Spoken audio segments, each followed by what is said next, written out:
والصلاة والسلام على أشرف الأنبياء والمرسلين نبينا محمد وعلى آله وصحبه وسلم تسليما كثيرا أما بعد.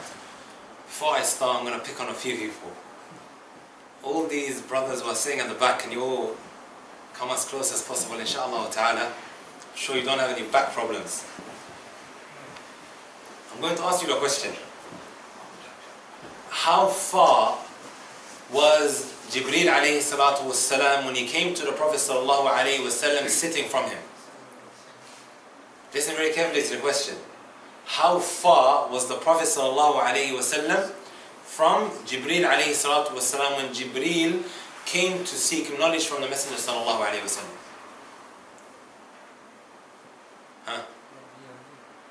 As the brother mentioned, وَأَسْنَدَ رُكْبَتَيْهِ إِلَىٰ رُكْبَتَيْهِ. His knees were touching the knees of the Messenger sallallahu alayhi wasallam. What do we learn from that? The guy with the green.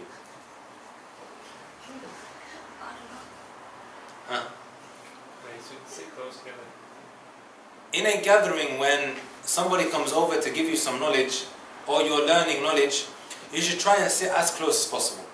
And this is from the etiquette of somebody who is a student of knowledge trying to attain or acquire some knowledge from somebody else. Okay. As you are aware, inshaAllah ta'ala, the discussion today will be about alternatives to CC scams. Something that has become prevalent in certain places more than others. Find in Leicester, the place that I just came from, we've got 17-year-olds driving 18 plated cars. Top of the range Range Rovers, BMWs, Mercedes, Audis. The top cars that you are able to find in this dunya is being driven by the most youngest amongst us. All of this, my brothers and sisters, because what? They decided to take a path in acquiring haram, and through that they decided to live their lives. I remember a brother said to me that a young boy came up to him and he said to him, I've got 200,000 pounds, I don't know what to do with it, what should I do with it? This is maybe a 17-year-old. In Leicester, he came up to me and he said to him that I've got 200k, what should I do with it? Brother now all of a sudden realized that this money is not going to last long. And this is the reality when it comes to haram money. Recently a brother came up to me when I was in London and he said to me that he just done a CC scam and he's about to go pick up 8,000 pounds. And he's asking me, Ustadh, what shall I do? What do you advise me to do? We're going to come on to it later on, inshaAllah ta'ala. My brothers and sisters, some of us may have tried our utmost best in calling out to Allah subhanahu wa ta'ala, asking Him to change the state of our children. I know parents that are shouting from the top of their throats, begging Allah subhanahu wa ta'ala to change the state of their kids. But the response doesn't seem to be coming. Maybe some of us today here can relate to it. Messenger sallallahu alayhi wa sallam told us about an individual. يُطِيلُ السَّفَرِ أَشْعَثُ أَغْبَرُ يَمُدُّ يَدَيْهِ إِلَى السَّمَاءِ يَا رَبِّ يَا رَبِّ وَمَطْعَمُهُ حَرَامٌ وَمَشْرَبُهُ حَرَامٌ وَمَلْبَسُهُ حَرَامٌ وَغُذِيَّ بِالْحَرَامِ فَأَنَّ يُسْتَجَابُ لَهُ. Messenger sallallahu told us about an individual who was on a very long journey. أَشْعَثُ أَغْبَرُ. You can see that he was dirty and dusty because of him traveling. And this is the state of somebody who is traveling in between mountains and also deserts. The Arabian Peninsula back in the day, my brothers and sisters, they didn't have the lovely Virgin Atlantic that we have that takes us from place to place, or Qatar Airways, Saudi Airlines, where you can sit first class and you're going to reach your destination and it's as if like you're back home, you know. They would be walking in the deserts for days. So this individual, my brother and sister, you can see that he was dusty, he was dirty because of his travels. أشعث أغبر يَمُدُّ يَدَيْهِ إِلَى السَّمَاءِ. He stretched out his hands to Allah Azza wa Jal. Ya Rabbi, Ya Rabb. Calling on to Allah Azza wa Jal because he was needy. But then the Messenger ﷺ tells us his food was haram. Also his drink was haram. Also his clothes were haram. This individual's life was revolving around haram. Then the Messenger ﷺ said, فَأَنَّا يُسْتَجَابُ لَهُ. How does this individual think that he's going to be responded back to? He ate haram, my brothers and sisters. And if we look closely at the hadith, this man, he came with means to get his dua accepted. Because there's different things that a person can do normally if he wants to get his dua accepted or responded back to. Firstly, he was a traveler. When you're on your travels, the Messenger ﷺ told us, ثَلَاثُ دَعَوَاتٍ مُسْتَجَابَاتٍ لَا شَكَّ فِيهِنَّ. 3 supplications are always responded back to. And there's no doubt in it. And the ones that the Messenger ﷺ mentioned was da'watul musafir, the supplication of the person who is traveling.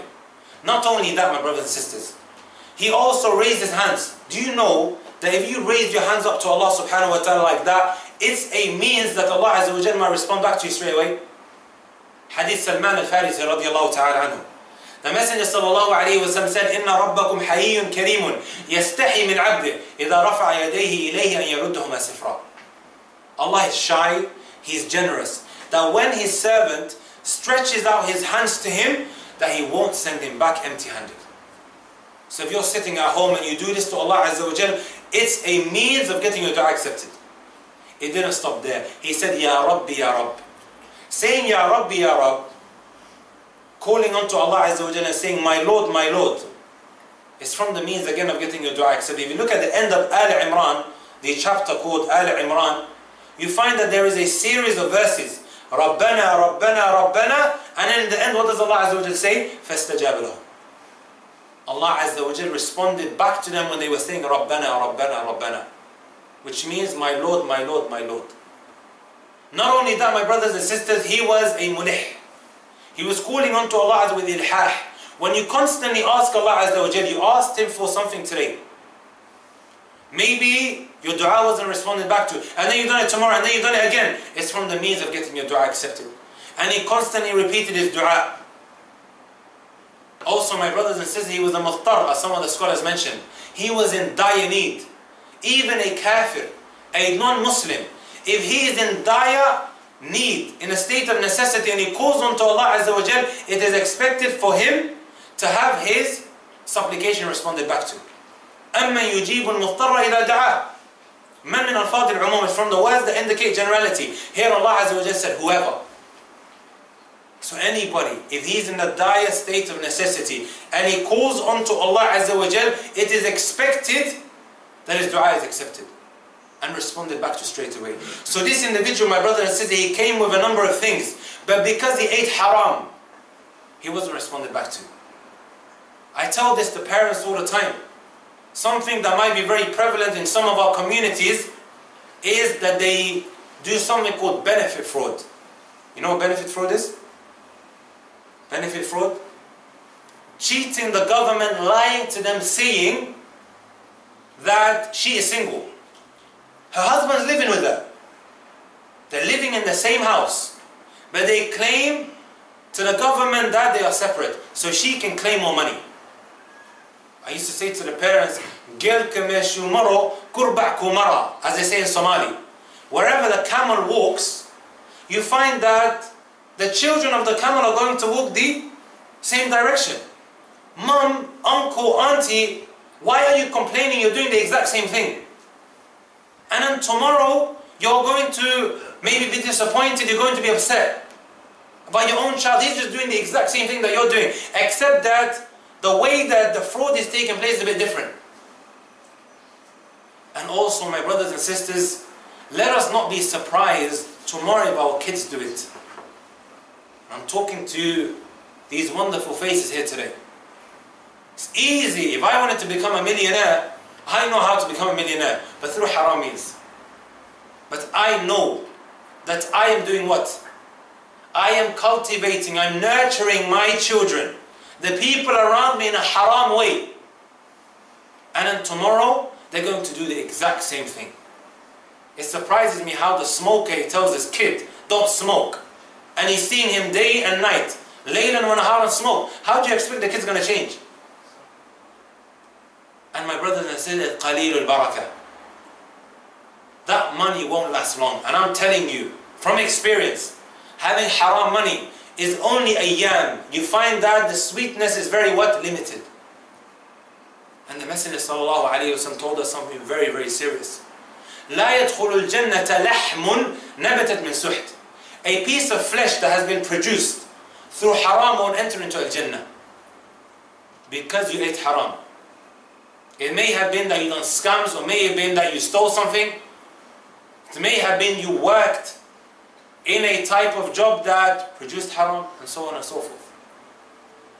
As you can see through these narrations, maybe we're sitting here today like, I've tried so hard, I keep calling on to Allah Azza wa Jal, but a response doesn't seem to be coming. But then you realize, okay, maybe it's because I am taking a mortgage. Or maybe because I'm involved in a job which involves haram. Because of that, our kids have driven us crazy and there doesn't seem to be a solution. This is why, my brothers and sisters, there's a number of alternatives. There's no point me sitting here banging on about that this is haram and this is not haram. We all understand that some of the things that I mentioned now, they are things that are unlawful to us. But what about alternatives? My brothers and sisters, wallahi al-azim, by Allah, if you take these practical actions and apply it in your life, I guarantee you, and we will meet in the future. I've told this to a number of people who came and sought my advice. Tell me, inshallah ta'ala, where you're going to be in a year's time. But I want you now to leave of this haram and do X, Y, and Z. All of these are means of getting more money. You want to be a millionaire? Then listen up today. Bill Gates can give you some advice, but this is prophetic advice. You know Bill Gates? Huh? Who is Bill Gates? Microsoft. Where? Oh, everybody knows him. Bill Gates can give you some advice. It might be beneficial to you. But there's nothing like what? The speech of Allah Azza wa Jalla. وَلَا يُنَبِّئُكَ مِثْلُ خَبِيرٍ. Nobody can give you information like Allah Azza wa Jalla. وَمَنْ أَصْدَقُ مِنَ اللَّهِ حَدِيثًا وَمَنْ أَصْدَقُ مِنَ اللَّهِ قِيلًا. Allah tells you in the Quran, فَاسْأَلْ بِهِ خَبِيرًا. Ask the one who knows. Who's the teacher of Bill Gates? Who's the one that taught him all the information? Huh? Come on, guys. Huh? Who taught Bill Gates? Really, guys? Who's the one that teaches everyone? وَفَوْقَ كُلِّ ذِي عِلْمٍ عَلِيمٍ. Allah subhanahu wa ta'ala. I don't think that was hard, was it? It's Allah subhanahu wa ta'ala who gives and takes, teaches and deprives. قُلِ اللَّهُمَ مَالِكَ الْمُلْكِ تُؤْتِي الْمُلْكَ مَنْ تَشَاءُ وَتَنْزِعُ الْمُلْكَ مِمَنْ تَشَاءُ وَتُعِزُّ مَنْ تَشَاءُ وَتُذِلُّ مَنْ تَشَاءُ. So Allah Azza wa Jalla who gives and takes, who teaches and deprives. You see? وَعَلَّمَكَ مَا لَمْ تَكُنْ تَعْلَمْ وَكَانَ فَضْلُ اللَّهِ عَلَيْكَ عَظِيمًا. Allah subhanahu wa ta'ala who told the Messenger sallallahu alayhi wa sallam. All that information was gifted to him by Allah subhanahu wa ta'ala. But you still find that what وَقَلِيلٌ مِنْ عِبَادِيَ الشَّكُورِ. Few are those who are grateful. And he's from those who are ungrateful to Allah Azza wa Jalla. So inshallah ta'ala, moving on to some of these means of how to get an increase in provision. And like I said, my brothers and sisters, I was expecting everybody to come with a pen and paper. And I don't think anybody in Accrington is like Imam al-Bukhari rahimahullah ta'ala, was able to absorb all the information that is going to be mentioned today. These are 10 important aspects that take it home today and start applying in your life. The first thing is, my brothers and sisters, إِقَامَةُ الصَّلَاةِ لِلَّهِ. Establishing the prayer solely for Allah subhanahu wa ta'ala. Sometimes we find, my brothers and sisters, we might be working, we might have a shop open, we feel like that if we was to close the shop for the jama'ah, we're going to lose out on a few customers. Allah subhanahu wa ta'ala tells us the complete opposite. That the way life works is that if you come with the salah, it's likely that Allah subhanahu wa ta'ala is going to increase in provision. And there's a number of examples that the Quran tells us about. The Quran is there, my brothers and sisters, for us to reflect and act upon. It's not a bedtime story. The qisas, the story is in there. فَقْصُصِ الْقَصَصَ لَعَلَّهُمْ يَتَفَكَّرُونَ. Tell them about the story so they can reflect. The first ayah that Allah subhanahu wa ta'ala tells us about this very thing, وَأْمُرْ أَهْلَكَ بِالصَّلَاةِ وَاصْطَبِرْ عَلَيْهَا. Allah Azza wa Jalla tells us, command your family members with the salah and also be patient upon it. لَا نَسْأَلُكَ رِزْقًا نَحْنُ نَرْزُقُكَ. We don't ask you for provision, we are the ones who are going to provide for you. So look what Ibn Kathir rahimahullah ta'ala he said based on this ayah. لا نسألك رزقا نحن نرزقك يعني إذا أقمت الصلاة أتاك الرزق من حيث لا تحتسب. Meaning, if you come with the prayer and you fulfill it accordingly, Allah subhanahu wa ta'ala will gift you with provision from where you don't expect it. Because of what? Because of the salah. But if we place hurricane before the salah, you think Allah subhanahu wa ta'ala is going to be there for us at the time when we need Him? Today the khutbah that I done in Bradford, it was about hurricane. You guys know hurricane? Huh? It was about Messi and Ronaldo. And it was about prioritizing Allah Azza wa Jal. And I was giving the example of the World Cup this year. Some of the England games was clashing with what? Maghrib time. When the game went to extra time a couple of times, I think the Colombia game and also the semi-final when they were out, I remember when I was in Newcastle, some of the brothers were saying, Inshallah, somebody's going to lose. Oh Allah, make somebody lose. Why? So the people can come to the masjid, and because I had a lecture after Maghrib. And had they gone on to penalties, maybe nobody's going to turn up. Penalties, sa'ab ala nafs. Everybody wants to watch it, even the neutral wants to watch it. So people were like, Alhamdulillah, you know, as soon as somebody lost, everybody came to the masjid. Likewise, I remember when it was the knockout stages, everybody was going crazy around my area. Extra time just finished, and it was the time of Maghrib. I go to the masjid is nearly empty. We chose hurricane, even though we might say with our tongues what? Allahu Akbar, which means Allah is the greatest. But if I leave the salah to the side, and then I carry on watching hurricane or Messi or Ronaldo and Mbappe, the new guy on the scene, right? Huh? The new guy on the scene. And I choose to sit in front of him, and I put secondly, Allah subhanahu wa ta'ala as secondary in my life. Is that something that's really right? Am I really meaning that Allah subhanahu wa ta'ala is greater than hurricane? Or is it the other way around? Can you see, my brothers and sisters? Huh?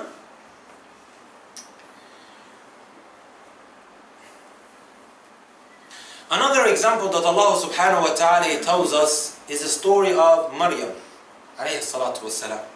وكفلها زكريا كلما دخل عليها زكريا المحراب وجد عندها رزقا قال يا مريم أنى لك هذا قالت هو من عند الله إن الله يرزق من يشاء بغير حساب. Like every time Zakaria entered upon Maryam in her mihrab, her place of worship, he would find provision. He would find provision with Maryam alayhi salatu wassalam. And then he would ask her, Ya Maryam, where did you get this provision from? She would say, Inna Allah yarzuqu min yasha'u bighayri hisab. For indeed Allah Azza wa Jal provides for whoever He wills from where they don't expect it.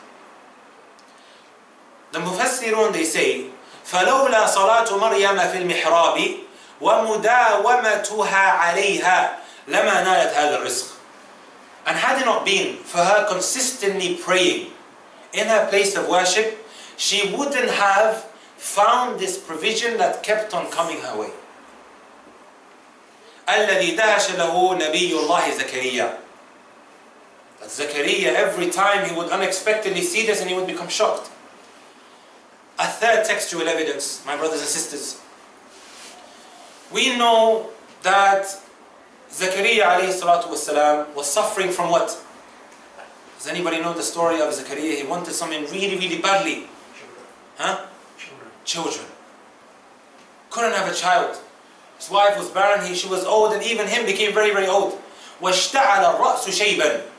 As Allah subhanahu wa ta'ala tells us. Grey hair started growing on his hair, on his head. Allah subhanahu wa ta'ala, He tells us, هُنَالِكَ دَعَى زَكَرِيَّا رَبَّهُ قَالَ رَبِّ هَبْ لِي مِن لَدُنْكَ ذُرِّيَّةً طَيِّبَةً إِنَّكَ سَمِيعُ الدُّعَاءِ. Zakaria alayhi salatu wasalam, he called unto Allah Azza wa Jal, asking Him to gift him with offspring that were righteous. إِنَّكَ سَمِيعُ الدُّعَاءِ. كَيْفَ رَزَقَهُ اللَّهُ تَعَالَى. How did Allah subhanahu wa ta'ala provide for him? وَأَيْنَ بَشَّرَهُ بِذَلِكَ. And how also, or where did He give him these glad tidings, this great news that he was going to have a child called Yahya? Allah subhanahu wa ta'ala tells us, فَنَادَتْهُ الْمَلَائِكَةُ وَهُوَ قَائِمٌ يُصَلِّي فِي الْمِحْرَابِ أَنَّ اللَّهَ يُبَشِّرُكَ بِيَحْيَى مُصَدِّقًا بِكَلِمَةٍ مِّنَ اللَّهِ. The malaika, they called out to him. Where was he standing? He was standing in his prayer. That he was now going to be gifted with what? A child called Yahya. I receive quite a few emails every now and again about people struggling to have children. He's been trying maybe for 3-4 years. Doesn't seem to be happening. It doesn't require rocket science to understand. Just need a bit of investigation, a couple of questions that you ask the person, what kind of life are you living? Sometimes the guy says, Akhi, I don't pray. Go and pray, and exactly what will happen to Zakaria, hopefully that will happen to you as well. And it's a means of getting more and more in your provision. The next sabab, it's going to get more interesting inshaAllah ta'ala. Taqwa Allahi ta'ala. To come with taqwa. We always hear taqwa, taqwa, taqwa, and it means fear, right? That's what most people think. But the word taqwa, my brothers and sisters, is much, much more comprehensive than that. It means فعل الطاعات واجتناب المنهيات. ما ابن رجب الحنبلي رحمه الله تعالى, he says, أن تجعل بينك وبين ما تخافه وقاية تقيه منه. Is that you place a barrier between you and that which you really fear. A barrier that will protect you from that which you really fear. And what is that barrier? Imagine you're in the middle of a battle. Are you going to be going out with your chest like that? Are you going to have a shield, right? You're going to have a shield when a battle takes place. Unless you're a big guy and you work out. You want to show everybody and scare them with your body. Huh? But you're going to have what? A shield. That's what normally tends to take place. So this shield is, my brothers and sisters, فِعْلُ الطَّاعَاتِ وَاجْتِنَابُ الْمَنْهِيَاتِ. To do what Allah Azza wa Jalla told you to do, and to stay away from the things that Allah Azza wa Jalla told you to stay away from. You, and who are you scared of? Allah subhanahu wa ta'ala. You're scared of His punishment. And through doing what I just told you, my brothers and sisters, just always being God conscious. When you're maybe in the middle of the night, you worship Allah subhanahu wa ta'ala and ta'bud Allah كأنك تراه فإن لم تكن تراه فإنه يراك. You have in the back of your mind, even though the doors are closed, the curtains are locked, nobody's looking, your parents are fast asleep, but then you remember Allah Azza wa Jalla, that He's watching. And you're not going to start looking at these filthy images on your phone, under your blanket. Because of maybe you staying away from that sin, it means that Allah Azza wa Jalla is going to open up doors for you. وَمَنْ يَتَّقِ اللَّهَ يَجْعَلْ لَهُ مَخْرَجًا وَيَرْزُقْهُ مِنْ حَيْثُ لَا يَحْتَسِبُ. Whoever comes with taqwa, Allah subhanahu wa ta'ala will open up doors for him. وَيَرْزُقْهُ مِنْ حَيْثُ لَا يَحْتَسِبُ. And He will provide for him from where he doesn't expect. And Allah subhanahu wa ta'ala, He tells us about nations that He destroyed. وَلَوْ أَنَّ أَهْلَ الْقُرَىٰ آمَنُوا وَاتَّقَوْا لَفَتَحْنَا عَلَيْهِمْ بَرَكَاتٍ مِنَ السَّمَاءِ وَالْأَرْضِ. Had the people of the village come with taqwa, come with a taqwa, He would have opened blessings for them. Blessings of the heavens and likewise the earth. If only they came with taqwa, they done what they were told to come with.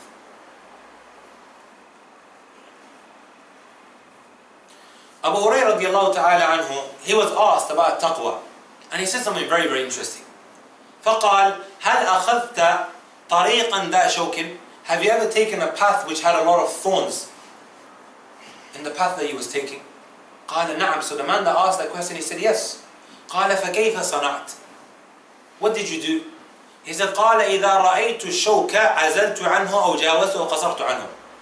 Every time I saw a thorn, I would try to step over it and I would try to avoid it as much as I could. He goes, this is taqwa. That's how one should behave towards sins. السبب الثالث, and this is one of my favorite ones. شكر الله تعالى. To thank Allah subhanahu wa ta'ala with that which He gifted you with. It's something very, very simple. And most people, as Allah subhanahu wa ta'ala tells us, وَقَلِيلٌ مِّنْ عِبَادِ الشُّكُرِ. Few are those who are thankful. Allah subhanahu wa ta'ala, my brothers and sisters, has promised you. وَإِذْ تَأَذَّنَ رَبُّكُمْ لَإِنْ شَكَرْتُمْ لَأَزِيدَنَّكُمْ. Your Lord has proclaimed that if you are thankful, He will increase you in your wealth. Wallahi al-Azim, I've seen a number of people when I have discussions with them. I ask him, oh, what do you do? He goes, Akhi, I'm earning minimum wage. Wallahi, that's nothing. Akhi, some people don't even have minimum wage. Instead of saying, Alhamdulillah, Allah Azza wa Jal فَضَّلَنِي عَلَى كَثِيرٍ مِّن خَلْقِهِ. He has favored me over many of His creation. Wallahi, Akhi, man, you know, it's just £6. I think it's increased now, right? How much is it now? 750? Huh? 780. I think last year was £6. Some people are on job seekers allowance. Even the guy who's on job seekers allowance is getting $250 a month. Akhi, some people are just crying out for maybe him earning £200, £300 a month, and he doesn't have that because maybe he's new to the country. Crying out, begging on the streets. This is why, my brothers and sisters, this is a principle in our life that we should place. And the Messenger sallallahu alayhi wa sallam told us, it came in hadith Abi Hurairah, that was narrated by Imam Muslim, انظروا إلى من هو أسفل منكم ولا تنظروا إلى من هو فوق فهو أجدر ألا تزدروا نعمة الله. Look at those below you, don't look at those above you. Why? That will make you more thankful to Allah Azza wa Jal. Whenever you're going through some sort of calamity, thank Allah subhanahu wa ta'ala, because there's people who are far more unfortunate than you. Messenger sallallahu alayhi wa sallam, guys, as it came in hadith Aisha, دخل على النبي صلى الله عليه وسلم فقال عندكم شيء قلنا لا قال فإني إذن صائم. Aisha radiallahu ta'ala anha, one time she said that the Messenger sallallahu alayhi wa sallam entered upon us and he said, is there any food in the house? He goes, no. He goes, okay, if that's the case, I'm going to go and fast. Imagine walking in your homes and you open the fridge and there's nothing there. Really, this is the state of many people in our world today. That's a sad reality, my brothers and sisters. Allah subhanahu wa ta'ala, time and time again, He tells us, وَاذْكُرُوا آلَاءَ اللَّهِ لَعَلَّكُمْ تُفْلِحُونَ. Remember the great blessings of Allah so that you may be successful. I'll tell you guys of a story of a brother. Story time. I know sometimes you've got to bring this in. There was this brother that I knew, Talib Ilm, who just came back from abroad. Normally in this country you need two things in order to get a job. You need experience, and what else? Degree. If you got a certificate, you might get somewhere, and also that which is better today than a certificate is what? It's experience. Connections. Huh? Connection, that's Saudi Arabia. Saudi Arabia, you can get anything if you got connections. Allah understand. Ala kullin, he came back and he would tell me this like he's a bit of a freshie. Doesn't have any experience, doesn't even know how to apply for a job. Thought about printing out his CV and then handing it out to the shops, and obviously that's something that is very old fashioned. You know, everybody tells you, go what? Apply online now. So he comes back, he just doesn't know what he's doing. He's for a whole year, guys. Everybody around him was working in that Argos warehouse, coming out with back problems, doing hamal. And he's just wishing, if only I had this job. He's talking to people, they're saying, Wallahi, akhi, it's just minimum wage. That's rubbish, man. I wish I had something else. Instead of saying, Alhamdulillah. Ala kullin, to cut a very long story short, for a whole year, he was looking, making dua to Allah Azza wa Jal. Nothing seems to be happening. All of a sudden now, goes through an agency and gets a job. This brother obviously studied a bit, right? And he thanks Allah Azza wa Jal. What did I mention to you earlier? If you thank Him, what happens? Your rizq increases. You get more money. That's how it works. So he gets the job, minimum wage, alhamdulillah, people work in a warehouse, right? He's working in an office. He's relaxed. He's trying to get married as well. He's been outside, you know, seeking knowledge. The guy comes back roasting. Needs a job right now. Of course, this guy is not going to be messing around in his job, right? He thanks Allah Azza wa Jal, and he gets sacked 2 weeks later. After for maybe like a whole year he was looking. And he's thinking to himself, Allah Azza wa Jal tells me in the Quran, and I firmly believe that, وَعْدَ اللَّهِ لَا يُخْلِفُ اللَّهُ وَعْدَهُ. The promise of Allah Azza wa Jal, He does not fail in His promise. And remember earlier I said to you, the guy doesn't have no qualifications, and he has no what? Degree. It's like a farah. طيب. Couple of weeks later, Allah subhanahu wa ta'ala gifts him with a £9 an hour job. That's a big difference now. I think it was like £9.30. So obviously that's a big jump from £6 something all the way to £9. And still he doesn't have no degree, and he has just a bit of experience, and he was sacked. And he's thankful to Allah Azza wa Jal again. 2 years he's working there, and then all of a sudden now, his manager changes. They're trying to push him towards the exit. Trying to change things around. And he's thinking to himself, it's already happened once. I thanked Allah Azza wa Jal, and He does not fail in His promise. Gets pushed towards the exit door. I know this brother now, he does not work. And he's earning more than his supervisor. And he has no degree, and he has no experience. Well, obviously now he's got a bit of experience. But the point of the matter is, from coming or from being in a situation where his situation was so difficult, and that now he is working from home, and he doesn't need to be running around and living the box life, because of what? Being grateful to Allah Azza wa Jal. Sometimes also, my brothers and sisters, and this is a very important point, the scholars, they mention this, like Imam Sa'di rahimahullah ta'ala, in his As-Sayru lillahi wa Dar al-Akhirah. Under the line of poetry, شَكَرُ الَّذِي أَوْلَى الْخَلَائِقَ فَضْلَهُ بِالْقَلْبِ وَالْأَقْوَالِ وَالْأَرْكَانِ. When he explained this, he said that sometimes you find that Allah subhanahu wa ta'ala removes something from your life that you really, really love. Sometimes you love this girl so much, but Allah Azza wa Jal takes her out of your life. And you think to yourself, really, like, this was a blessing.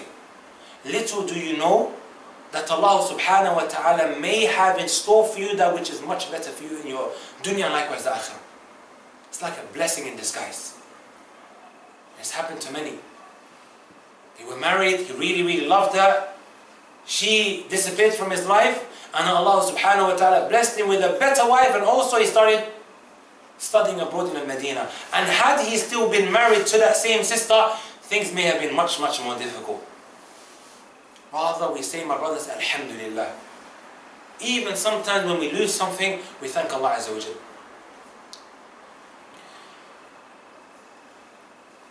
Also, Ibn Qayyim rahimahullah ta'ala, he said, فَمَا حُفِظَتْ نِعْمَةُ اللَّهِ بِشَيْءٍ قَطْ مِثْلُ طَاعَتِهِ. There isn't a way to preserve the blessings that you have other than being obedient to Allah Azza wa Jal. وَلَا حُصِلَتْ فِيهَا الزِّيَادَةُ بِمِثْلِ شُكْرِهِ. And there isn't a way better than getting more of an increase in your provision than being thankful to Allah Azza wa Jal. So if you've already been blessed and you want that to remain, be somebody who consistently obeys Allah subhanahu wa ta'ala, His messenger. And that's the way to preserving what you have. السبب الرابع, and I'm going to try and be quick here, inshallah ta'ala. The fourth reason is طلب العلم, seeking knowledge. Seeking knowledge. Imam Taymiyyah rahimahullah ta'ala narrates on the authority of Anas Malik radiyallahu ta'ala, كان أخواني على عهد النبي صلى الله عليه وسلم فكان أحدهما يأتي النبي صلى الله عليه وسلم والآخر يحترف. There was two brothers in the time of the Messenger صلى الله عليه وسلم. One of them used to work and one of them used to attend the gatherings of the Messenger صلى الله عليه وسلم. فشكى المحترف أخاه إلى النبي صلى الله عليه وسلم. The guy who was always working went and complained to the Messenger صلى الله عليه وسلم. He said, Ya Rasulullah, I'm the one that's working, he is just chilling in your gatherings. فقال له لعلك ترزق به. perhaps you, the one that's working, is being gifted with much provision because of the one who's seeking knowledge.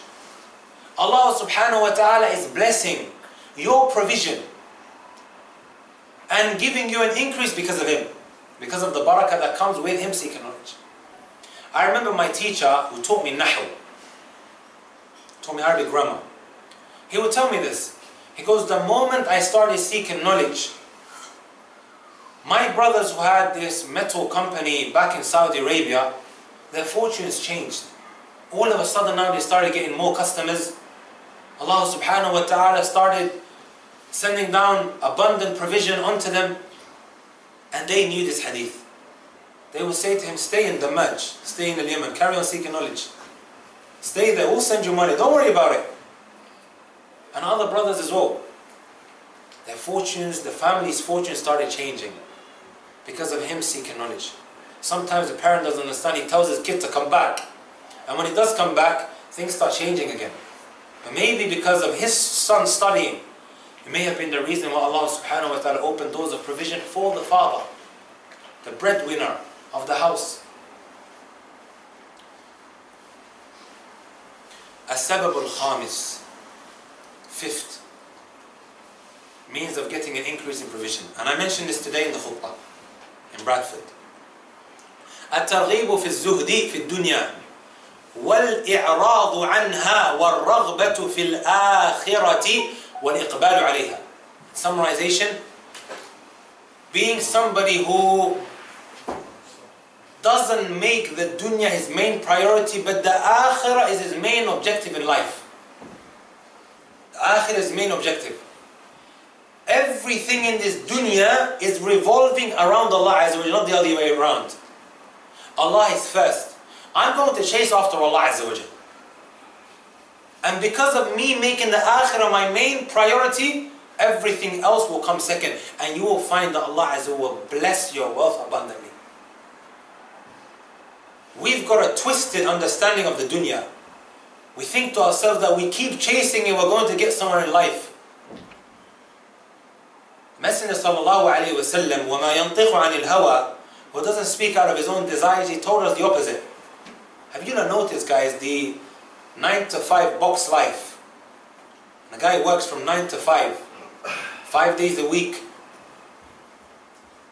At the end of the month, when he picks up his wage, he always ends up, or in most cases he ends up what? At zero. After he spent all his expenses, he's paid for the rent, he's paid for the bills, he just comes back to zero and he just feels like he's not getting anywhere in life, he can't save anything up.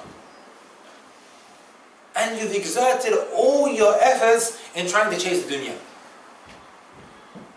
And we feel like that this is the only way to life.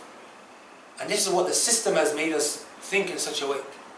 Messenger sallallahu alayhi wa sallam told us, مَنْ كَانَتِ الدُّنْيَا هَمَّهُ فَرَّقَ اللَّهُ عَلَيْهِ أَمْرًا وَجَعَلَ فَقْرَهُ بَيْنَ عَيْنَيْهِ. Whoever makes the dunya his main priority, Allah subhanahu wa ta'ala will place poverty in between his eyes. And he will make his affairs fall apart. وَلَمْ يَأْتِ مِنَ الدُّنْيَا إِلَّا مَا كُتِبَ لَهُ. And the dunya won't come to him except that which was written down for him. وَمَنْ كَانَتِ الْآخِرَةُ نِيَّتَهُ جَمَعَ اللَّهُ لَهُ أَمْرَهُ وَجَعَلَ غِنَاهُ فِي قَلْبِهِ وَأَتَتْهُ الدُّنْيَا وَهِيَ رَاغِبَةٌ. And whoever makes the akhirah his main priority, that's constantly on his mind. He wakes up, he's thinking about how I can please Allah Azza wa Jalla. How can I get to Al-Jannah? You can work as much as you like, no problem. It's part of life. But the akhirah is your main priority. جَمَعَ اللَّهُ لَهُ أَمْرَهُ. Allah will bring his affairs together.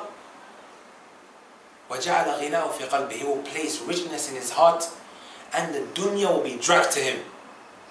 He's just thinking about Allah, and you're going to find that doors are going to open up for him all the time. And the dunya will come running after him. And it happens. I've seen this happen to some mashayikh who sought knowledge. Yes, at the same time, they obviously were thinking about the dunya. Many things would be gifted to them. Doors would just open up left, right and center. This guy is only chasing the akhirah. And Allah Azza wa Jal can see that. إِنْ يَعْلَمِ اللَّهُ فِي قُلُوبِكُمْ خَيْرًا يُؤْتِكُمْ خَيْرًا. As Allah says, if He sees that goodness in your heart, you trying to do well, Allah Azza wa Jal will gift you with that. السبب السادس. Point number 6. And again, this is one of my most favorite ones. And I go on about it all the time, all the time, all the time. تَرْكُ الشَّيْءِ لِلَّهِ. Leaving off something for the sake of Allah Azza wa Jal. Somebody is involved in haram. He knows that it's unlawful for him to do such an act. He leaves it off because Allah subhanahu wa ta'ala is going to gift him with that which is better. Imam Ahmad rahimahullah ta'ala narrated a narration من حديث أبي قتادة وأبي الدهماء قال كان يكثران السفر نحو هذا البيت. They always used to travel to the Kaaba. قال أتينا على رجل من أهل البادية. We came to a Bedouin. فقال البدوي, the Bedouin said, أخذ بيدي رسول الله صلى الله عليه وسلم فجعل يعلمني مما علمه الله. So this Bedouin is telling them, there was a time when the Messenger صلى الله عليه وسلم took him by the hand. And he started teaching him from the things that Allah subhanahu wa ta'ala taught the Messenger صلى الله عليه وسلم. وقال إنك لن تدع شيئا اتقاء لله إلا أعطاك الله خيرا منه. You don't leave something for the sake of Allah subhanahu wa ta'ala with the taqwa, except that He will gift you with that which is better. Because of what? You living off for the sake of Allah. And Allah subhanahu wa ta'ala does not fail in His promise. وَلَن يُخْلِفَ اللَّهُ وَعْدَهُ. I can tell you stories after stories after stories after stories, and I might get overexcited, and I tend to do that sometimes. We say for hours talking about it. If you go onto my Facebook, just not yesterday, the day before, one of the sisters that I teach sent me a very long letter of how she left her nursing job because it wasn't coinciding with the Islamic dress code. How she went through troubles, and then later on Allah subhanahu wa ta'ala gave her a job that was far, far greater. She was earning more money and she was working from her home. She left it for the sake of Allah Azza wa Jalla. But there's stories that are, subhanAllah, far, far greater. You might want to read that, inshallah ta'ala. Either go to my Instagram or go to my Facebook. I posted it the other day because she requested, so other people can benefit from it. I remember I had a friend. His name is Suhail, and his wife's name is May. They were my neighbors. They were very good to me. They came on Hajj with me a couple of times. I remember this brother. He was working in accounting. He was doing a riba. You know what riba is? He was writing down interest. And we know, as the Messenger of Allah told Hadith Jabir, لَعَنَ اللَّهُ آكِلَ الرِّبَا وَمُوكِلَهُ وَكَاتِبُ وَشَاهِدِ وَقَالَهُمْ سَوَاء. Narrated by Muslim. Messenger sallallahu alayhi wa sallam cursed the one who takes the riba, the one who gives the riba, the one who writes it down, and the one who is a witness to it. All of them are the same. Messenger sallallahu alayhi wa sallam told us. Sure, my brothers and sisters, we wouldn't want to be waging a war with Allah Azza wa Jal. Imagine you walking onto the road or getting onto the battlefield and saying to Allah subhanahu wa ta'ala, what? Come on then. And in simple terms, that's exactly the person who goes and takes riba is actually doing. Allah tells in the Quran, يَا الَّذِينَ آمَنُوا اتَّقُوا اللَّهَ وَذَرُوا مَا بَقِيَ مِنَ الرِّبَا إِن كُنتُم مُؤْمِنِينَ فَإِن لَمْ تَفْعَلُوا فَأْذَنُوا بِحَرْبٍ مِنَ اللَّهِ وَرَسُولِهِ. You don't leave off riba, you are proclaiming a war with Allah Azza wa Jal. You're starting a war with Him. You're telling Allah Azza wa Jal, come on then, let's start a war, let's start a fight. He knew that. I remember he went through some difficulty. Some of his family members were saying to him, "Akhi, what's this guy? He's such a bum at home all the time. Why is he not going outside and working?" And he knew this hadith. I told him this hadith when he saw my advice. He left it. Most guys, my brothers and sisters, when they go to Saudi Arabia to teach English, they normally get jobs in places like Riyadh. As Sheikh Abu Abdul Aziz will tell you. Places like Riyadh, Abha, just Dammam, very far places or very far cities from the Haramain. Because when you go to Saudi Arabia, you want to keep going to places like Mecca and Medina. That's the main objective normally for a lot of people when they go there. And I firmly believe that Allah subhanahu wa ta'ala gifted him and his wife a job in Mecca. In Mecca, guys. And they were earning somewhat like what? £22,000 a year, tax-free. Here in this country we work for the government. We all work for the government. Whenever we get a job we have to give a big chunk of that to tax. There's no tax over there. I remember he used to phone me, tell me how much he was chilling, would be going to the Kaaba like every other day, relaxing. And I believe it has something to do with, and this is the statement of the Messenger, because he left it for the sake of Allah Azza wa Jal, Allah gifted him with that which is far greater. Remember there was another brother as well, his name is Najib, he was my neighbor. He was working for Carphone Warehouse and he would travel there 30 minutes every single day. When you keep traveling 30 minutes, it tends to what? It adds up. It costs quite, expenses. It becomes quite costly. So what happened, my brothers and sisters, was all of a sudden now they introduced insurance. Insurance. And he told the man, I can't be selling insurance, it goes against my religion, I can't do that. So he was, between two thoughts, two minds. Came to me, I gave him the exact same hadith. And I remember, subhanAllah as well, he just had gotten married.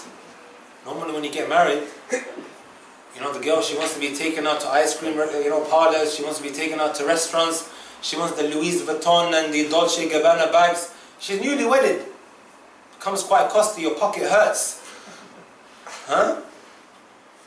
I remember, wallahi, I would see him at Dhuhr time sitting in the masjid making these very sincere du'as, supplications, asking Allah Azza wa Jalla to help him.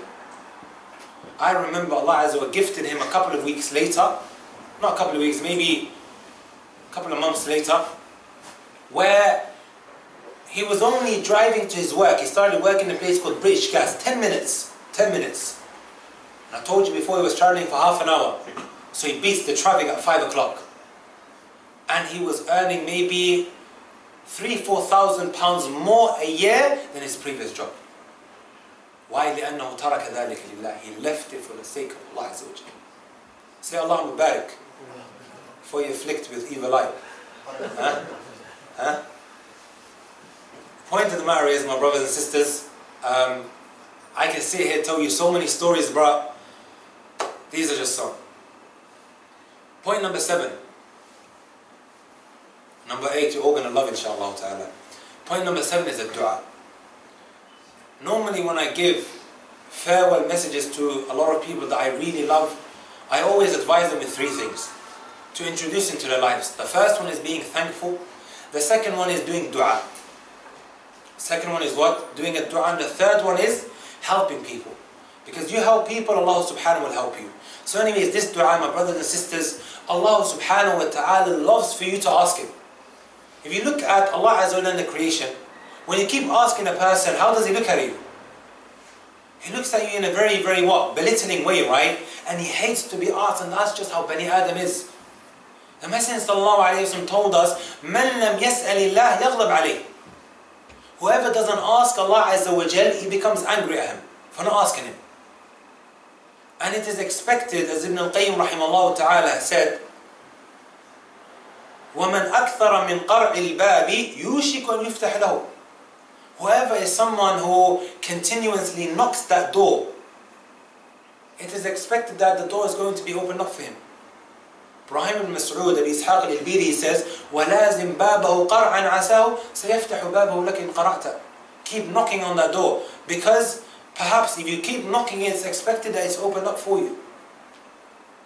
Sometimes, subhanAllah, the moment we lose our jobs, we tend to rush to where?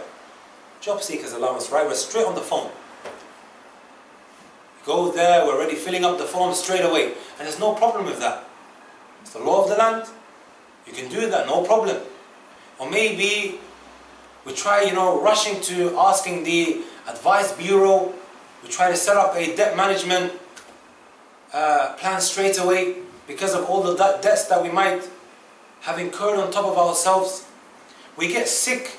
The first place that we rush to is what? The NHS or the GP. We're lining up straight away. There's no problem with that. But why, my brothers and sisters, can't we maybe take a couple of moments out and just beg Allah subhanahu wa ta'ala, raise our hands to Him? Because as I mentioned earlier, إِنَّ رَبَّكُمْ حَيِّيٌّ كَرِيمٌ يَسْتَحِي مِنْ عَبْدِ إِذَا رَفَعَ يَدَيْهِ إِلَيْهِ يَرُدُّ مَا سَفَرَ. Allah is shy and He's generous. when his servant stretches out his hands to Allah Azza wa Jal, that He sends him back empty-handed. Maybe with one dua, he could change the fortunes of your life. But the issue is, my brothers and sisters, we've become so attached, and this is what living in the UK does to you. When everything is free, you become so attached to the creation. NHS free, money's free, housing benefits, child tax credit, makes us so connected to the creation. And the moment something happens, we're running to them again. It's Allah subhanahu wa ta'ala who gifted the British government to provide for you. They are a means, and they are not the main source of provision. السبب الثامن الزواج, getting married, is a means of getting an increase in provision. Allah subhanahu wa ta'ala, there's only 2 left inshallah. So bear and be patient. Why am I so skint then? Huh? Why am I so skint? Are you married? Yeah. You need to get married again. Sometimes you find before... I'll go home and tell her that. Huh? I hope she's not in the women's section. Huh? Okay, don't get me into trouble, brother. Allah understand. As the wedge, getting married. Sometime before marriage, a person has all of these whispers from the shaitan that if he was to get married, his situation is going to become more worse, or he's going to be deprived of provision, and so on and so forth. Allah subhanahu wa ta'ala tells in the Quran, وَأَنْكِحُوا الْأَيَامَ مِنْكُمْ وَالصَّالِحِينَ مِنْ عِبَادِكُمْ إِنْ يَكُونُوا فُقَرَاءَ يُغْنِهِمُ اللَّهُ مِنْ فَضْلِهِ. And get married to the female slaves from amongst you, the female servants of Allah subhanahu wa ta'ala. إِنْ يَكُونُوا فُقَرَاءَ يُغْنِهِمُ اللَّهُ مِنْ فَضْلِهِ. If they are poor, Allah subhanahu wa ta'ala will enrich in you because of the marriage. Also, that which has a similar meaning to is the Messenger sallallahu alayhi wa sallam when he said, ثَلَاثَةٌ حَقٌّ عَلَى اللَّهِ عَوْنُهُمْ. 3 people Allah Azza wa Jal has made it a right upon Him to assist them. First one is al-mujahid fi sabilillah, the one who goes out for jihad. By the way, ISIS and that's not the, before the BBC cuts it, not the BBC, Channel 4. They always tend to twist things. And al-mujahid fi sabilillah wal-mukatabu alladhi yuridu al-ada. Somebody who is maybe working as a slave for his master, and he wants to work towards freeing himself. And then the third one that was mentioned is وَالنَّاكِحُ الَّذِي يُرِيدُ الْعَفَافِ. The one who wants to get married in order to safeguard his private part. He wants to keep himself chaste. Umar ibn Khattab radiallahu ta'ala anhu said something very interesting. He said, عَجَبًا, strange is the affair of the one لِمَنْ لَمْ يَلْتَمِسِ الْغِنَى فِي النِّكَاحِ, who doesn't seek trying to become rich through getting married. Wallahu yaqul, Allah says, إِن يَكُونُوا فُقَرَاءَ يُغْنِهِمُ اللَّهُ مِنْ فَضْلِهِ. If they are poor, then Allah subhanahu wa ta'ala will enrich them. Umar ibn Khattab finds it very strange. You find, my brothers and sisters, that the shaitan is always scaring us to do haram. He really is. He puts maybe 101 thoughts in our minds. You know, Hassan al-Basri, rahimahullah ta'ala, he said something very interesting. He said, قرأت في 90 موضعا أن الله قدر الأرزاق. Allah subhanahu wa ta'ala has mentioned in 90 places in the Quran that He has now decreed your provision. وذكر في موضع واحد أن الشيطان يخوف أولياءه. And He mentioned in one place that the shaitan, he scares the people with poverty. And that statement is الشيطان يعدكم الفقر ويأمركم بالفحشاء. The shaitan scares you with poverty and he commands you to do evil. The point of the matter is, here Allah Azza wa Jalla is telling you that He's going to provide for you. Sometimes you find that the parents might make it very, very difficult as well. If you are helping them, you are there by their side, while at the same time He has the promise of Allah Azza wa Jalla that is going to help him as well. What is it that we should be fearful about? Especially now, my brothers and sisters, and excuse me for mentioning this, somebody who gets messages all the time, a lot of the time you find when the parent says no, and he's still very young, maybe 17, 18, behind closed doors, some young kids, they feel like that if he goes and impregnates her, it's maybe a quicker way of speeding up the process of getting married to this girl. Maybe it's because the Pakistani father, he doesn't want him to get married to an Indian sister, or the other way around. Or maybe the Somali mother, because she's from a particular tribe, she goes, no, she has to be from Darot, or she has to be from a specific tribe. By the way, no offense to this specific tribe, I don't have any problems with them, but that's the first tribe that came to my mind. And then they find that it's a better way to just maybe, let me just go impregnate her, in order then to maybe protect themselves from any disgrace coming their way, they're going to get us married off. And this is the fasad the Messenger ﷺ told us about. مَنْ أَتَاكُمْ تَرْضَوْنَ دِينَهُ وَخُلَقَهُ فَزَوِّجُوهُ. Whoever comes to you and you are satisfied with his religion and also his etiquette, these were the two things that were mentioned. فَزَوِّجُوهُ. Get him married off. إِلَّا تَفْعَلُوا تَكُنْ فِتْنَةٌ فِي الْأَرْضِ وَفَسَادٌ كَبِيرٌ. Either you do this, otherwise there will be a big fasad on the face of this earth. And we see this. The corruption that's taken place, things like that. And also, you have, I remember brothers messaging me from Canada and other places where they're practicing. But because now the parents said, you need to have $20,000 and you need to have a degree if you want to get married to my daughter, they reverted to watching pornography. And that's how they're fulfilling their desires. This is the fasad the Messenger ﷺ told us about. Not in any way am I just blaming the parents. Of course, he's got responsibility as well. But it's a big fault on the parents' behalf as well.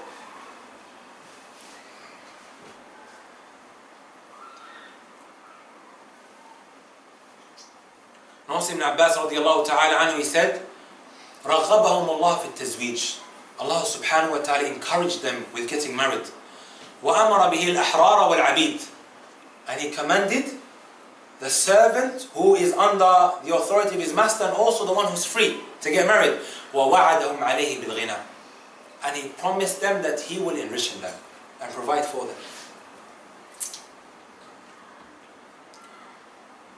السبب التاسع. Have I gone over the time? Huh?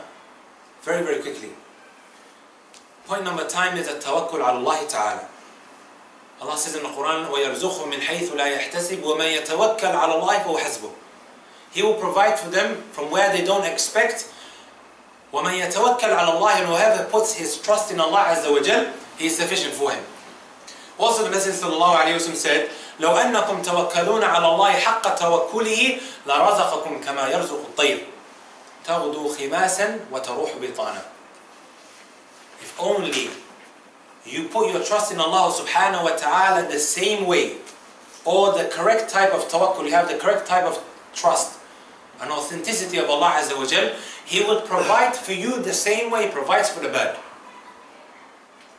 تغدو خماسا وتروح بطانا. The bird, normally in the morning when she leaves with an empty stomach and then she comes back with a full stomach. She has a tawakkul with Allah Azza wa Jal, and Allah Azza wa Jal provides for her. And Allah tells us, you have that kind of authenticity that He's not going to forsake you. And having husn al-dhan, good thought of Allah Azza wa Jal, is from the means of Allah Azza wa Jal looking after you. So you have good thought of Allah Azza wa Jal, He's not going to forsake you. And through that Allah Azza wa Jal will provide for you and increase your provision. Also Ibn Abbas radiallahu ta'ala anhu, he mentioned that the Messenger said, مَنْ سَرَّهُ يَكُنْ أَقْوَى النَّاسِ. Whoever wishes to be from the most strongest of people, فَلْيَتَوَكَّلْ عَلَى اللَّهِ. Let this person now put his trust in Allah Azza wa Jal. And last but not least, silatul rahim. Keeping good ties and relationship with your family relatives. And this is something, my brothers and sisters, as time goes on, you find because of these smartphones that we have, these smartphones are meant to be connecting the family relatives from different parts of the world, right? Because it has busied us so much with Instagram, Twitter, by the way, my Shaykh in Yemen used to call it Fitnagram. Twitter and Facebook, and he used to call Facebook Fisq book, the book of transgression. Pointed them out. Anyways, I know there's a lot of khair in it as well. It's like a cup. You can use the cup either for milk or for alcohol. Depends how you use it, but you find that, it hasn't been the best of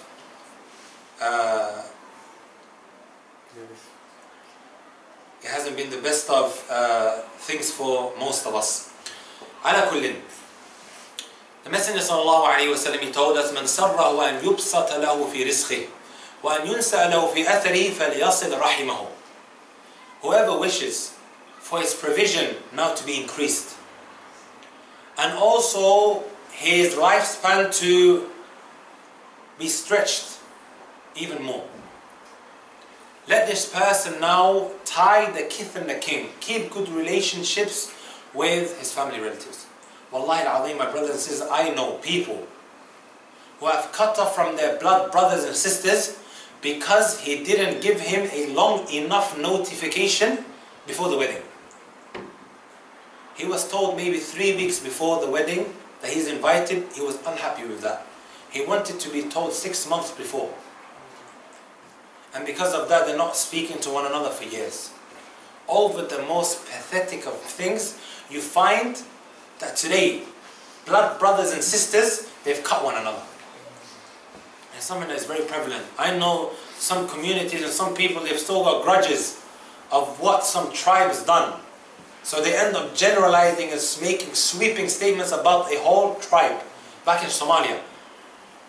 Because someone from that tribe done something to another individual in his tribe, he has a vendetta towards everybody in that tribe. And because of that, he doesn't speak to him. They cut one another. Allah subhanahu wa ta'ala, he tells us, فَهَلْ عَسَيْتُمْ إِن تَوَلَّيْتُمْ أَن تُفْسِدُوا فِي الْأَرْضِ وَتُقَطِّعُوا أَرْحَامَكُمْ أُولَٰئِكَ الَّذِينَ لَعَنَهُمُ اللَّهُ فَأَصَمَّهُمْ وَأَعْمَى أَبْصَارَهُمْ. These are the people who have been cursed. They've been made to be blind and deaf. Also the Messenger sallallahu alayhi wa sallam told us, لَا يَدْخُلُ الْجَنَّةَ قَاطِعٌ. The one who cuts his relationship with his family members, he won't enter into Al-Jannah. And a quick story to just sum it up, inshallah ta'ala, is the story of Abu Bakr radiallahu ta'ala and Aisha. Aisha radiallahu ta'ala anha, I'm sure we know the famous story of when she was accused of being a fornicatress. And from those who spread these false rumors was her uncle, the cousin of Abu Bakr radiallahu ta'ala, called Mistah ibn Uthatha. He was from those who spread these rumors, and it's mentioned in Surah An-Nur when you look at the tafsir. And you know, the only source of income that the cousin of Abu Bakr radiallahu ta'ala anhu had, Mistah, was Abu Bakr. When he made hijrah, Abu Bakr used to spend on him. He used to give him money. He didn't have anything to live on. And when he realized that he was from those who spread these rumors, the only thing that he said was, I am not going to continue giving him money to live on. So a verse came down, وَلَا يَأْتَلِ أُولُو الْفَضْلِ مِنْكُمْ وَالسَّعَةِ أَنْ يُؤْتُوا أُولِي الْقُرْبَى وَالْمَسَاكِينَ وَالْمُهَاجِرِينَ فِي سَبِيلِ اللَّهِ وَلْيَعْفُوا وَلْيَصْفَحُوا أَلَا تُحِبُّونَ يَغْفِرَ اللَّهُ. Don't let those who have virtue and immense attitude be from those who swear that they are not going to be helping the muhajirin from the poor amongst them. وَلْيَعْفُوا وَلْيَصْفَحُوا. Forgive and forget. Turn the page. Wouldn't you like Allah Azza wa to forgive you as well? We cry out all the time, right? In the last 10 days of Ramadan, Allahumma innaka afuun tuhibbul afwa fa'fu anni. Oh Allah, you pardon, you love to pardon, so pardon me. From the things that Ibn Rajab al-Hanbali rahimahullah in his kitab Lataif al-Ma'arif, he says, the direct connection now between you wanting to be forgiven, go and forgive others as well. Forgive and forget, turn the page, be the bigger man as they say. Just like Abu Bakr. Wallahi, if someone spread a rumor about our wives, or maybe our daughters, you're going to find that the table is going to turn on him. Our jaws, not our jaws, our fist is going to be in his jaw. It's going to be problems. And we will struggle to forgive that individual. Abu Bakr radiallahu ta'ala anhu forgave him. Not only did he forgive him, but he carried on spending on him, the same way he was before the slander was spread. So these are, my brothers and sisters, 10 points. Of course, there's many other means of getting an increase in provision, and one of them is, spending charity, as the Messenger sallallahu alaihi wasallam, hadith al-Qudsi, anfiq alayk. Spend and I will give you money as well. You see? And but we won't have time to go through all of that, inshallah ta'ala. Maybe in another sitting we can go through it, inshallah. But guys, this is not just a Harry Potter bedtime story. Wallahi, it's not. These are practical things that we apply in our lives. And I swear by Allah, Wallahi al-Azim, your life will change. It has changed many people's lives when they started applying these things one by one in their lives. And like I said to you, I can easily get carried away. We can say it tomorrow, I can tell you story after story. And these are real life stories of people that are just like you. Remember that brother that I told you about? He came to me and he said to me, Ustadh, I've got £8,000 I need to go pick up because of a CC scam. I told him the exact same hadith. Many people came to me later on in life, maybe years later, Akhi, I remember you said that hadith. I acted upon it and Allah Azza wa Jalla gave me far more great in my life. You don't leave something for the sake of Allah Azza wa Jal, except that He will give you that which is better. And remember that. You don't take anything away from this lecture except that, and it's a great enough benefit. Statement of the Messenger Sallallahu Alaihi Wasallam. سبحانك اللهم وبحمدك أشهد أن لا إله إلا أنت أستغفرك وأتوب إليك. Questions? What time is Maghrib in Nawsam? Because I've got a lecture there. If anybody wants to attend, is 8 serious, dangerous effects of sins.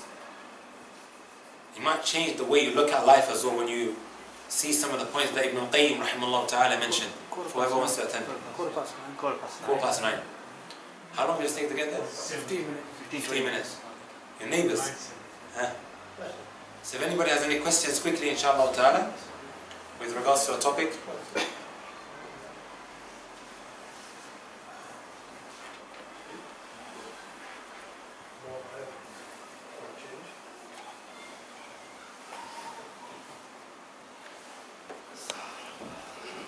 Otherwise we'll call it a day.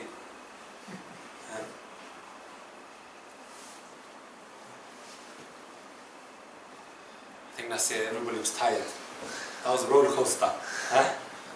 سبحانك اللهم وبحمدك أشهد أن لا إله إلا أنت أستغفرك وأتوب إليك. جزاكم الله خير guys for attending and listening attentively. السلام عليكم ورحمة الله وبركاته.